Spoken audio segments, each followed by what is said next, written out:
नमस्कार विद्यार्थियों, श्रीमती मोहरी देवी तापड़िया कन्या महाविद्यालय जसवंतगढ़ के यूट्यूब चैनल पर मैं आपका हार्दिक स्वागत करता हूं। मैं प्रवक्ता चंद्र प्रकाश गुर्जर और आज की क्लास हमारी बीए तृतीय वर्ष के छात्रों के लिए होगी। बीए तृतीय वर्ष के छात्रों के लिए इतिहास विषय की होगी। तो पीछे की क्लास में हम निरंतर पढ़ रहे हैं जो ईस्ट इंडिया कंपनी के गवर्नर जनरल भारत में जो शासक बन के नियुक्त किए जाते हैं उनके द्वारा क्या क्या भारत में प्रशासकीय सुधार, न्यायिक सुधार, व्यापारिक सुधार और राजस्व संबंधी सुधार किए जाते हैं। इसी क्रम में हम पढ़ रहे हैं लॉर्ड कॉर्नवालिस के सुधार। लॉर्ड कॉर्नवालिस का मैंने बताया, इनसे पहले वारेन हेस्टिंग रहे थे जो 1772 से 85 ईस्वी तक ईस्ट इंडिया कंपनी के गवर्नर जनरल रहे थे बंगाल के अंदर, और बंगाल की काउंसिल को सर्वोच्च काउंसिल घोषित कर दिया जाता है। उसी के अधीन बम्बई और मद्रास की काउंसिलें बना दी जाती है। बम्बई और मद्रास की काउंसिल बंगाल की काउंसिल है, उसका नेतृत्व उस पर रहता है, उसके बनाए गए नियमों और कानूनों के अनुसार ही कार्य करती है।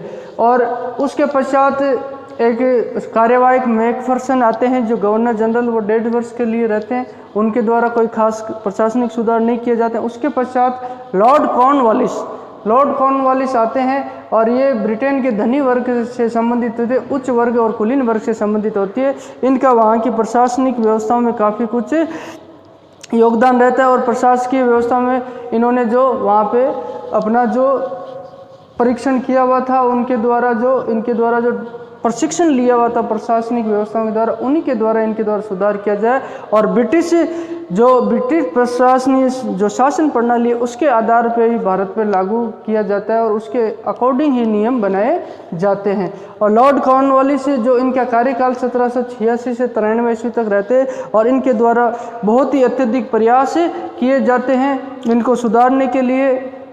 जो है इनको व्यापारिक सुधार वगैरह है जो करने के लिए बहुत ही अच्छे खासे प्रयास इनके द्वारा किए जाते हैं और इनके द्वारा नए नए नियम बनाकर यहाँ पे इनका प्रयोग किया जाता है। उसी दौरान इन्होंने जो व्यापार की विसंगतियाँ थी, जो व्यापार की विसंगतियाँ और दोष थी, उनके बारे में इनकी नज़र जाती है। विसंगतियाँ और दोष उसके बारे में इनकी नज़र जाती है और उसके बारे में क्या क्या सुधार किया जाता है, ये हम इस टॉपिक के तहत पढ़ेंगे। पहले हम इनके प्रशासकीय सुधार को हम समझ चुके हैं, पढ़ चुके।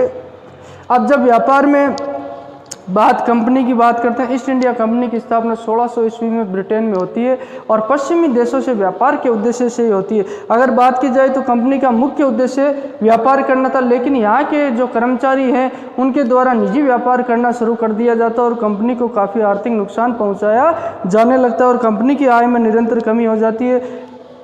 कंपनी के शेयरधारकों द्वारा इसका विरोध किया जाता है जब वहाँ की ब्रिटिश सरकार के द्वारा इन्हें ऋण मिलता है और उस ऋण की अदायगी समय पर नहीं हो पाती है तो वहाँ से गवर्नर जनरल की नियुक्ति कॉर्नवालिस की कर दी जाती है और कॉर्नवालिस को व्यापारिक जो विसंगतियाँ उनको दूर करने के लिए जाता है। तो कॉर्नवालिस के द्वारा जो कंपनी के कर्मचारियों के द्वारा भ्रष्टाचार फैलाया जाता है और अपने निजी व्यापार किए जाते हैं, उस पर प्रतिबंध लगाते हुए कुछ सुधार किए। उन्होंने क्या किया, व्यापार बोर्ड, जो पहले से एक व्यापार बोर्ड का निर्माण किया हुआ था, वो ईस्ट इंडिया कंपनी का व्यापार जो भारत में देखता था और उसमें जो ब्रिटिश यूरोपियन अधिकारी उनकी नियुक्ति की जाती थी, उनके द्वारा ही जो भारत में होने वाले व्यापार को देखा जाता। अब व्यापार बोर्ड के जो व्यक्ति थे उन्होंने भी भ्रष्टाचार करना शुरू कर दिया और अन्य तरीकों से धन कमाने का प्रयास किया, जिससे ईस्ट इंडिया कंपनी की आर्थिक स्थिति कमज़ोर होने लगी। तो लॉर्ड कॉर्नवालिस ने किया, सर्वप्रथम जो व्यापारिक बोर्ड था उसका पुनर्गठन किया, यानी उसका दोबारा निर्माण किया, उसको दोबारा से नया बनाया गया और जिसमें पहले 12 सदस्य थे उनकी संख्या घटाकर लॉर्ड कॉर्नवालिस के द्वारा 5 कर दी जाती है और व्यापार बोर्ड गठन को जो सर्वोच्च काउंसिल है उसके अधीन कर दिया जाता है। सर्वोच्च काउंसिल की बात करें तो मैंने बताया बंगाल की जो काउंसिल, जो गवर्नर जनरल की सहपरिषद थी, वो ही भारत में सर्वोच्च थी और उसके अधीन ही जो उड़ीसा और बम्बई प्रांत थे, उड़ीसा की काउंसिल वो मद्रास काउंसिल और बम्बई की काउंसिल कार्य करती थी। तो बंगाल काउंसिल के अधीन व्यापार बोर्ड को उसके अधीन कर दिया गया और अब दिशा निर्देश इनके द्वारा जारी किए जाने लगे। व्यापार पर नियंत्रण कॉर्नवालिस के द्वारा कर दिया जाता है। कॉर्नवालिस को एक समस्या और एक दोष और नज़र में आया। उन्होंने देखा कि व्यापार में काफ़ी कमी, तो ये व्यापारिक बोर्ड जो वस्तुओं का क्रय करता था, क्रय विक्रय करता, उसमें बीच में क्या है, वो ठेकेदारों के माध्यम से उत्पादकों से अपना कच्चा माल और वस्तुएं खरीदता था। तो कॉर्नवालिस के द्वारा ये चीज़ महसूस की गई कि ये बीच में जो ठेकेदार और ये व्यापारिक बोर्ड के सदस्य, इनके द्वारा साँठ-गांठ कर ली जाती है और भ्रष्टाचार किया जाता है और कंपनी को जो आर्थिक नुकसान इनके द्वारा पहुंचाया जाता है और सस्ते औने पौने दामों पे जो उत्पादक जो माल बेचते हैं उसी को व्यापार बोर्ड और ठेकेदारों के द्वारा साठ-गांठ के अत्यधिक दामों में, भावों में दिखाया जाता है और कंपनी को आर्थिक नुकसान पहुंचाया जाता है। तो बीच में जो ठेकेदार लोग होते थे, भारतीय ठेकेदार, उस ठेकेदार व्यवस्था को कॉर्नवालिस ने समाप्त कर दिया। अब ठेकेदार व्यवस्था को समाप्त करने के पश्चात माल खरीदने के लिए उन्हें बीच में क्या किया कि कोई व्यक्ति तो चाहिए और कोई बीच में रेजिडेंट नाम के जो अधिकारी है उसकी नियुक्ति कर दी जा रही है। जो व्यापारिक केंद्र थे, जहाँ जहाँ व्यापारिक केंद्र थे, कोई भी क्षेत्र ले लो आप, बंगाल के अंदर कलकत्ता है और जो बम्बई है, उन प्रांतों में जो व्यापारिक केंद्र थे उन पे क्या किया, ब्रिटिश रेजिडेंट की नियुक्तियाँ की गई और उनको ही ऑथराइज्ड किया गया कि आप जो उत्पादक है उनसे सीधा माल खरीदेंगे और सीधा माल खरीदने के पश्चात सही कीमतों पे खरीदकर कंपनी तक पहुंचाएंगे कच्चे माल को। तो इन रेजिडेंटों की नियुक्ति कर दी जाती है।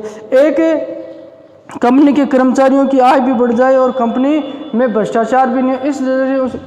इस नज़रिए से लॉर्ड कॉर्नवालिस के द्वारा एक एजेंसी हाउस प्रणाली शुरू की जाती है।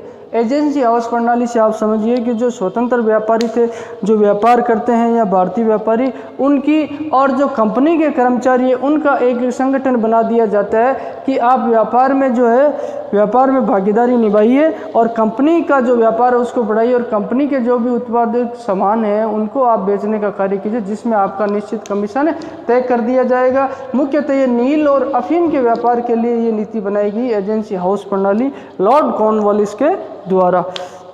ये लॉर्ड कॉर्नवालिस के द्वारा जो व्यापारिक सुधार किए गए हैं और इसके द्वारा उन्होंने व्यापारी बोर्ड का पुनर्गठन कर दिया और इस बोर्ड को अपने जो सर्वोच्च काउंसिल है उसके अधीन ले लिया, ठेकेदारी व्यवस्था को समाप्त कर दिया, रेजिडेंटों की नियुक्ति कर दी और एजेंसी हाउस प्रणाली जो सिस्टम है उसको लागू कर दिया गया इस लॉर्ड कॉर्नवालिस के द्वारा। और व्यापार को अत्यधिक सुधार करते कंपनी की आर्थिक स्थिति को उन्होंने सुदृढ़ किया और उसके पश्चात इनके द्वारा जो न्यायिक सुधार किए उसे कॉर्नवालिस कोड भी कहते हैं और कॉर्नवालिस की संहिता भी कहते हैं। कॉर्नवालिस कोड भी कहा जाता है उसको, कॉर्नवालिस कोड भी कहा जाता है। अब इस कॉर्नवालिस कोड की हम बात करते हैं। जब लॉर्ड कॉर्नवालिस भारत में आए थे उन्होंने देखा, ये बातें समझ में आई उनको कि यहाँ की जो न्यायिक व्यवस्था है बहुत ही उसमें पेचीदगी है और वो अव्यवस्थित है, उसे सुधारने का प्रयास इनके द्वारा किया और सबसे ज़्यादा बेहतरीन कार्य इनके द्वारा न्यायिक व्यवस्था में किया गया। और जब अपने निरंतर समय के दौरान 1786 ईस्वी से लेकर 93 तक इन्होंने जो आंकलन किया और अपने जो सही एक तरीके से न्यायिक व्यवस्था को तैयार किया, उस न्यायिक व्यवस्था को उन्होंने कॉर्नवालिस संहिता के रूप में प्रस्तुत किया और उस न्यायिक सुधारों को ही कॉर्नवालिस संहिता कहा जाता है, कॉर्नवालिस कोड भी कहा जाता है। अगर आपसे पूछ लिया जाए कि कॉर्नवालिस कोड से आप क्या समझते हैं तो आप उसका आंसर देंगे लॉर्ड कॉर्नवालिस के द्वारा किए गए न्यायिक सुधारों को ही कॉर्नवालिस कोड कहा जाता है, कॉर्नवालिस संहिता कही जाती है। अब इन्होंने जो इनकी खामियां, दोष और विसंगतियों के बारे में देखा, जो न्यायिक व्यवस्था थी कि न्याय बराबर सही ढंग से जो प्रजा है उसको मिल नहीं पा रहा, किस तरीके से ऐसी व्यवस्था की जाए जो न्याय जो अंतिम व्यक्ति तक पहुंच चुके और जो न्याय के नाम पे जो किसी तरह का जो भेदभाव किया जाए उस भेदभाव को समाप्त किया जाए। अब इन्होंने क्या किया, जो टैक्स रेवेन्यू वसूल करते थे और वही कार्य करते न्याय प्रशासन, अगर किसी तरह का उन्होंने भ्रष्टाचार और किया और वही न्याय का कार्य करेंगे तो वह हो सकता, ये बात तय है कि उसके लिए वो सही न्याय उपलब्ध नहीं करवा पाए। ये क्या कर तथा टैक्स डिपार्टमेंट और न्याय डिपार्टमेंट था ना, जुडिशरी डिपार्टमेंट, उसको सबसे पहले क्या किया, लॉर्ड कॉर्नवालिस ने ये महसूस किया कि इन दोनों को अलग करना बहुत ज़रूरी है। इसी कदम में उन्होंने पहला कदम उठाया, इसी क्षेत्र में उन्होंने पहला कदम उठाया, क्योंकि उनका मानना था कि पहले ये जो शक्तियाँ थी जिला कलेक्टर के पास ही थी कि यही तो दीवानी न्याय करते थे और यही फौजदारी न्याय करते थे, ये दोनों व्यवस्था इनके हाथ में रहती थी। तो ये इनसे ये उम्मीद नहीं की जा सकती ये किसी तरह जो सही ढंग से न्याय को प्रभावित करे बगैर अगर इनके विरुद्ध ही अगर इनके पास अपील की जाए तो उस अपील के खिलाफ ये कोई कार्रवाई करे या उस अपील में किसी की ये बात सुने, ये बात संभव नहीं। इसीलिए इन्होंने क्या किया, कर टैक्स डिपार्टमेंट और जुडिशरी डिपार्टमेंट को अलग कर दिया।